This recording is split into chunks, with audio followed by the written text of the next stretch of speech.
Hello everyone, welcome back to the channel. ನಾನು ಇವತ್ತಿನ ವಿಡಿಯೋದಲ್ಲಿ ಸಾಂತ್ವನ ಯೋಜನೆ ಅಥವಾ ಸಾಂತ್ವನ ಸ್ಕೀಮ್ ಇದ್ರ ಬಗ್ಗೆ ತಿಳಿಸ್ಕೊಡ್ತೀನಿ. ಇದು ಒಂದು ಕರ್ನಾಟಕ ಗವರ್ನಮೆಂಟ್ ಸ್ಕೀಮ್. ಸೊ ಇದು ಯಾರು ಎಲಿಜಿಬಲ್ ಇರ್ತಾರೆ, ಯಾರಿಗೆ ಕೊಡ್ತಾರೆ, ಹೇಗೆ ಅಪ್ಲೈ ಮಾಡೋದು, ಏನು ಬೆನಿಫಿಟ್ ಸಿಗುತ್ತೆ, ಎಲ್ಲದ್ರ ಬಗ್ಗೆ ಈ ವಿಡಿಯೋದಲ್ಲಿ ತಿಳಿಸ್ಕೊಡ್ತೀನಿ. ಸೊ ಇನ್ನೂ ನಮ್ಮ ಚಾನಲ್ನ ಸಬ್ಸ್ಕ್ರೈಬ್ ಮಾಡ್ಕೊಂಡಿಲ್ಲ ಅಂದರೆ ಸಬ್ಸ್ಕ್ರೈಬ್ ಮಾಡ್ಕೊಳ್ಳಿ. ಇದೇ ಥರ ಯೂಸ್ಫುಲ್ ಗವರ್ನಮೆಂಟ್ ಸ್ಕೀಮ್ಸ್ಗಳ ಬಗ್ಗೆ ತಿಳಿಸ್ಕೊಡ್ತಾ ಇರ್ತೀನಿ.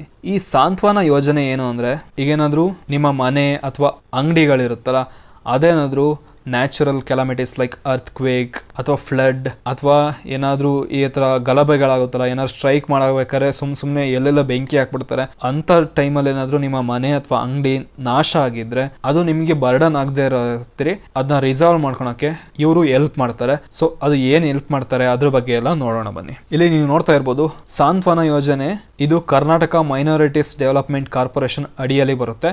ಇವರು ರಿಲಿಜಿಯಸ್ ಮೈನಾರಿಟಿ ಫ್ಯಾಮಿಲಿಗಳು ಏನಾದರೂ ಅವರ ಮನೆ ಅಥವಾ ಅಂಗಡಿನ ನ್ಯಾಚುರಲ್ ಡಿಸಾಸ್ಟರ್ಸ್ ಅಥವಾ ಕಮ್ಯುನಲ್ ವೈಲೆನ್ಸ್ ಅಲ್ಲಿ ಕಳ್ಕೊಂಡಿದ್ರೆ ಅವ್ರಿಗೆ ಹೆಲ್ಪ್ ಆಗಲಿ ಅಂತ ಫೈನಾನ್ಷಿಯಲ್ ಅಸಿಸ್ಟೆನ್ಸ್ನ ಕೊಡ್ತಾರೆ. ಸೊ ಬೇಸಿಕಲಿ ಹೇಳ್ಬೇಕು ಅಂತ ಅಂದರೆ, ಸೊ ಈಗ ಮನೆ ಮತ್ತು ಅಂಗಡಿ ಅಂದರೆ ಅದ್ರ ಮೇಲೆ ಅವರ ಫುಲ್ ಫ್ಯಾಮಿಲಿ ಡಿಪೆಂಡ್ ಆಗಿರುತ್ತೆ. ಒಂದೇ ಸಲ ಈ ಥರ ಅವ್ರ ತಪ್ಪಿಲ್ದೇನೆ ಯಾರ್ದೋ ತಪ್ಪಿಂದ ಏನೋ ಆಗಿ ಡ್ಯಾಮೇಜ್ ಆಯಿತು ಅಂದರೆ ಅವ್ರಿಗೆ ಕಷ್ಟ ಆಗಬಾರ್ದು. ಡ್ಯಾಮೇಜ್ ಆಯಿತು ಅಂದಾಗ ಅವ್ರಿಗೆ ಪಕ್ಕ ಕಷ್ಟ ಆಗೇ ಆಗುತ್ತೆ. ಅಂಥ ಟೈಮಲ್ಲಿ ಅವ್ರಿಗೆ ಸ್ವಲ್ಪ ರಿಲೀಫ್ ಆಗಲಿ ಅಂತ ಈ ಫೈನಾನ್ಷಿಯಲ್ ಅಸಿಸ್ಟೆನ್ಸ್ನ ಕೊಡ್ತಾರೆ. ಇದರಲ್ಲಿ ನಿಮಗೆ ಏನು ಬೆನಿಫಿಟ್ ಸಿಗುತ್ತೆ ಅಂದರೆ, up to 5 lakh financial assistance ಸಿಗುತ್ತೆ.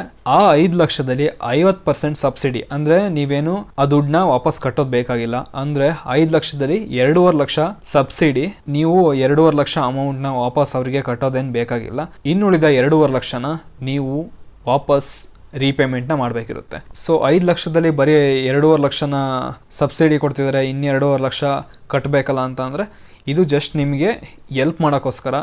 ಅದರಲ್ಲೂ 2.5 ಲಕ್ಷ ನಿಮಗೆ ಫ್ರೀಯಾಗೇ ಸಬ್ಸಿಡಿಯಾಗಿ ಕೊಡ್ತಿರ್ತಾರೆ.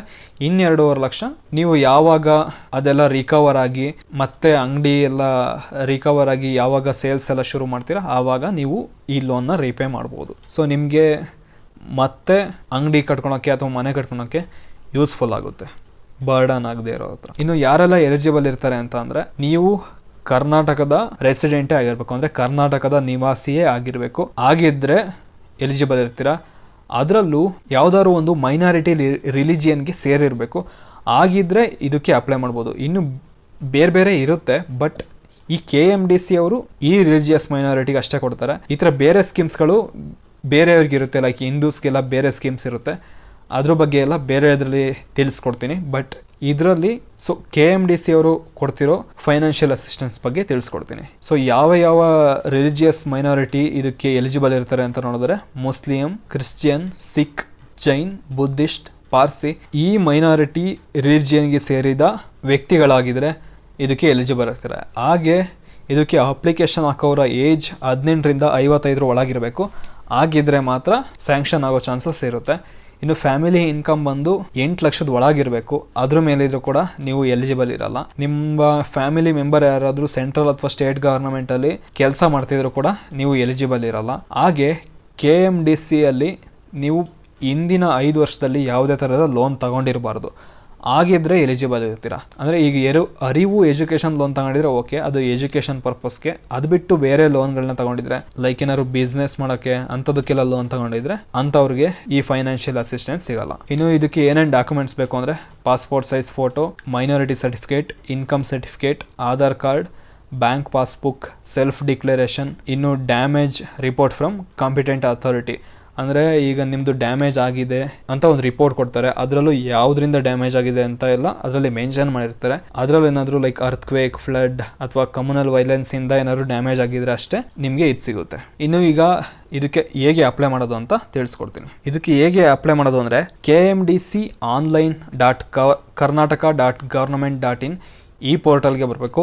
ಇದ್ರದ್ದು ಲಿಂಕ್ನ ನಾನು ಡಿಸ್ಕ್ರಿಪ್ಷನಲ್ಲಿ ಕೊಟ್ಟಿರ್ತೀನಿ. ಇಲ್ಲಿ ಬೇರೆ ಬೇರೆ ಥರ ತುಂಬ ಲೋನ್ಸ್ಗಳಿದೆ. Arivu education loan scheme, loan for higher education, Shramashakti loan, ಈ ಥರ ಎಲ್ಲ ತುಂಬ ಇರುತ್ತೆ. ಬಟ್ ಸದ್ಯಕ್ಕೆ ನಾನು ಹೇಳ್ತಾ ಇರೋದು ಸಾಂತ್ವನ ಸ್ಕೀಮ್ ಅಂತ.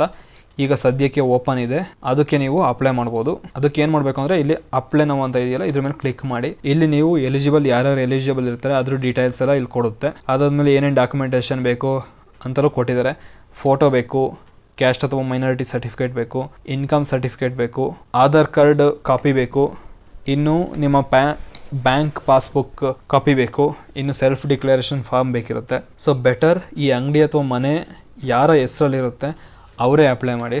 ಇನ್ನು ಇದಕ್ಕೆ ಹೇಗೆ ಅಪ್ಲೈ ಮಾಡೋದು ಅಂತ ಅಂದರೆ, ಇಲ್ಲಿ ಅಪ್ಲೈ ಆನ್ಲೈನ್ ಅಂತ ಇದೆಯಲ್ಲ ಅದ್ರ ಮೇಲೆ ಕ್ಲಿಕ್ ಮಾಡಿದರೆ ಈ ಪೇಜ್ಗೆ ಬರುತ್ತೆ. ಇಲ್ಲಿ ನಿಮ್ಮ ಫೋನ್ ನಂಬರ್ ಅದನ್ನ ಕೊಟ್ಟು ಸಬ್ಮಿಟ್ ಮಾಡಬೇಕು. ಅದಾದ್ಮೇಲೆ ಆಧಾರ್ ಕಾರ್ಡ್ ಕೇಳುತ್ತೆ. ಅಲ್ಲಿ ಆಧಾರ್ ಕಾರ್ಡ್ ಕೊಟ್ಟರೆ ಮತ್ತೆ OTP ಬರುತ್ತೆ. ಅದೆಲ್ಲ ಆದಮೇಲೆ ಅಪ್ಲಿಕೇಶನ್ ಬರುತ್ತೆ. ಅಪ್ಲಿಕೇಶನಲ್ಲಿ ಲೈಕ್ ಬೇಸಿಕ್ ಡೀಟೇಲ್ಸ್, ನಿಮ್ಮ ಹೆಸರಾಗಿರ್ಬೋದು, ನಿಮ್ಮ ಅಡ್ರೆಸ್ ಯಾವುದು ಅದೆಲ್ಲ ಕೇಳುತ್ತೆ, ಯಾವುದರಿಂದ ನಿಮ್ಮ ಪ್ರಾಪರ್ಟಿ ಡ್ಯಾಮೇಜ್ ಆಗಿದೆ, ಆಮೇಲೆ ಬ್ಯಾಂಕ್ ಡೀಟೇಲ್ಸ್ ಇದೆಲ್ಲ ಕೇಳುತ್ತೆ. ಅದಾದಮೇಲೆ ನೀವು ಅಪ್ಲಿಕೇಶನ್ನ ಸಬ್ಮಿಟ್ ಮಾಡಬೇಕಿರುತ್ತೆ. ಆಮೇಲೆ KMDC ಅವರು ಎಲ್ಲದನ್ನೂ ವೆರಿಫೈ ಮಾಡಿ ಎಲಿಜಿಬಲ್ ಇದ್ದರೆ ನಿಮಗೆ ಲೋನ್ ಅಮೌಂಟ್ನ ಸ್ಯಾಂಕ್ಷನ್ ಮಾಡ್ತಾರೆ. ಸೊ ಇದನ್ನ ಹೇಗೆ ಅಪ್ಲೈ ಮಾಡೋದು ಅಂತ ನಾನು ತೋರ್ಸೋಕ್ಕಾಗಲ್ಲ, ಏಕೆಂದರೆ ಫಸ್ಟ್ ಆಫ್ ಆಲ್ ನಾನು ಈ ರಿಲಿಜಿಯಸ್ ಮೈನಾರಿಟಿ ಕಮ್ಯುನಿಟಿಗೆ ಸೇರಿಲ್ಲ. ಹಾಗೇನೆ ಇದು ಒಂದು ಗವರ್ನಮೆಂಟ್ ವೆಬ್ಸೈಟ್. ಸುಮ್ಮನೆ ಹತ್ರ ಟೆಸ್ಟಿಂಗಿಗೆ ಅಥವಾ ತೋರ್ಸೋಕ್ಕೋಸ್ಕರ ಅಪ್ಲಿಕೇಶನ್ ಹಾಕಿದರೆ ಸರಿ ಆಗಲ್ಲ. ಅದಕ್ಕೋಸ್ಕರ ನಾನು ಜಸ್ಟ್ ಇನ್ಫಾರ್ಮೇಷನ್ನ ಕೊಡ್ತಾ ಇದ್ದೀನಿ. ಸೊ ನೀವು ಇದಕ್ಕೆ ಈಸಿಯಾಗಿ ಅಪ್ಲೈ ಮಾಡ್ಬೋದು. ಇದರಲ್ಲೇನು ತುಂಬ ಡಿಫಿಕಲ್ಟ್ ಕ್ವಶನ್ಸ್ ಏನಿರಲ್ಲ, ಸಿಂಪಲ್ ಆಗಿರುತ್ತೆ. ಅದನ್ನೆಲ್ಲ ಹಾಕ್ಬಿಟ್ಟು ಸಬ್ಮಿಟ್ ಮಾಡಬೇಕಿರುತ್ತೆ. ಹಾಗೆ ಇದು ಇನ್ಫಾರ್ಮೇಟಿವ್ ಅನಿಸಿದರೆ, ಹಾಗೆ ನಿಮ್ಮ ಫ್ಯಾಮಿಲಿ ಅಥವಾ ಫ್ರೆಂಡ್ಸ್ ಸರ್ಕಲಲ್ಲಿ ಯಾರಿಗಾರು ಈ ಥರ ಆಗಿದ್ದರೆ ಅವ್ರಿಗೆ ಇದು ಯೂಸ್ಫುಲ್ ಆಗ್ಬೋದು. ಅವ್ರಿಗೆ ಶೇರ್ ಮಾಡಿ. Thank you. All the best.